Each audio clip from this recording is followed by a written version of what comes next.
It truly is a tomato jungle out here.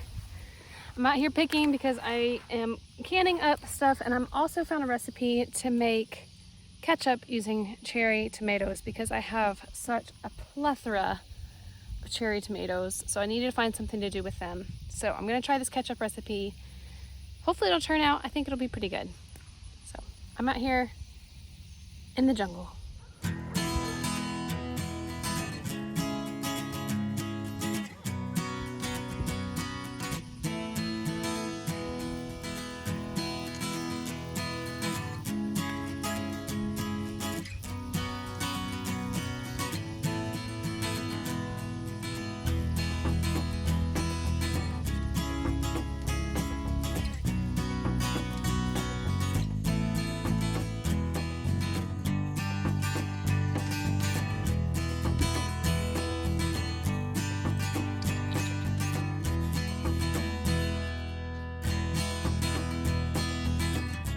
It's been a few days since I've been in the garden, and you saw me picking the tomatoes for the ketchup. We had some unforeseen circumstances pop up, and it kept me from being able to do it right away. So now I'm having to sort the ones that are still good and the ones that are past ripeness and I cannot use.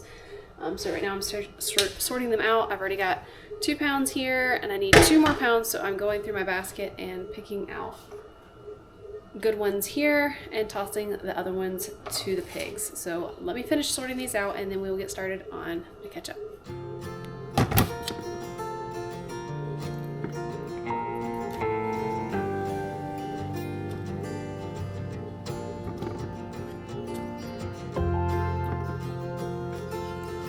So these ones are good. These ones are gonna go in the pig bucket and go to the pigs. Hank absolutely loves tomatoes.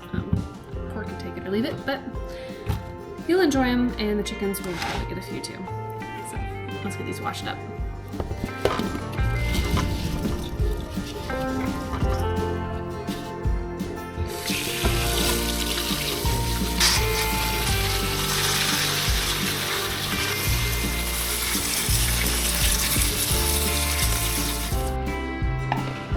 So next I'll just be de-stemming and cutting these in half and putting them in the stock pot and simmering them for about 90 minutes with all the listed spices, which is salt, pepper, cloves, cinnamon, and just let that simmer up until it reduces down.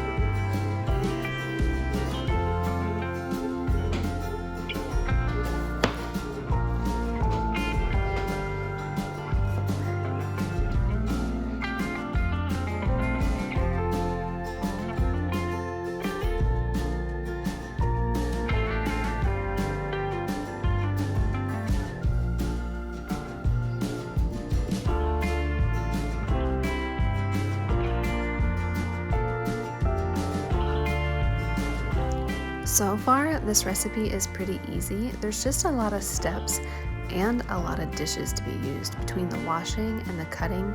Probably took me also about an hour. So that is a little bit time consuming, but I think it'll be worth it once it's all done. At this point, this is where we add the vinegar and the sugar and the spices, and then we're gonna let it stew together. I will be sure to put this recipe in the description in case you're interested in making your own.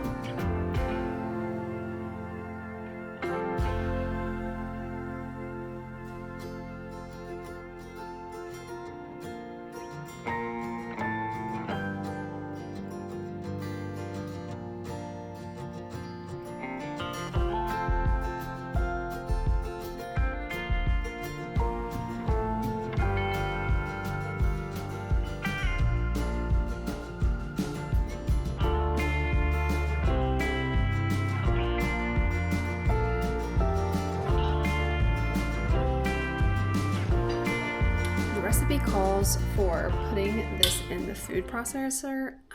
I'm gonna try the blender. Thought about just trying the emulsion blender. Maybe I'll try that first and see if it works. If it doesn't work, then I'll move it to the blender so I don't have to wash too much stuff. So let me try the emulsion blender first and see if I can get it smooth enough to make this into a paste. That's what it looks like now.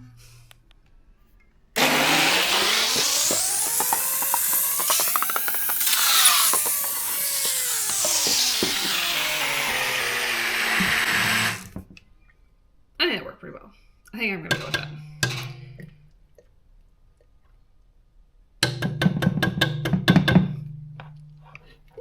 Okay, yeah, we're gonna go with this. All right, so the next step is to either press it in a food mill or press it through a sieve. Sieve, I don't know. I'd never say it right. But I don't have food mill, so that's what I'm going to use. We're going to use this. And then I'm also going to do it with a glass bowl, so it's a little bit more dramatic so you guys can see it. And then you can reboil it down to make it thicker. So I'm probably going to want it thicker. I'm just looking at it and it does look very soupy. So I'm going to press it through, get the seeds and whatever skins are left through this, put it back in the pot, simmer it down even longer.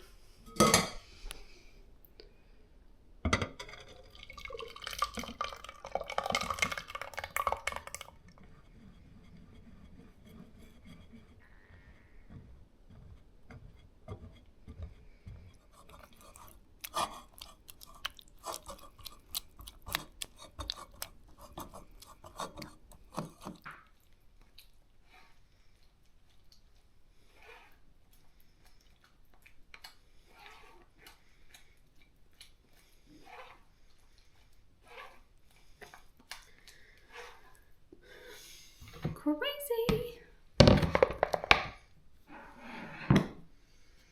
All right, so update. This is what's left.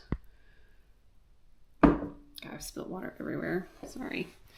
Wipe up all this water. So that is the consistency. It's pretty thin. So I'm going to put it back in the pot. I just washed the pot. And I can actually put the blender away because I don't need it because I used the emulsion blender and that worked fine. So then I'm going to put that all back and simmer it down more. And then I'm also going to heat up my bath canner so that I can can this up. So I think it's looking pretty good. I'm excited. I've never tried this recipe before and it's actually a lot easier. I was really nervous about this recipe and I procrastinated for several days, but it's really not that bad.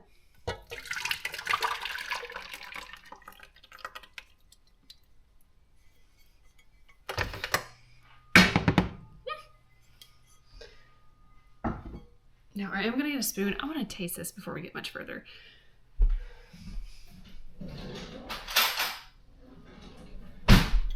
Clean spoon, don't worry, it's clean. I won't double dip. But yeah, it's a little bit thin, so I'm definitely gonna reduce it a little bit.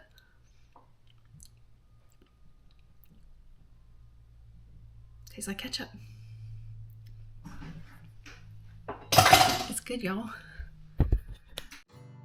It did take a while to reduce the ketchup down to a consistency that I liked, and after that we only got 2 jars out of it.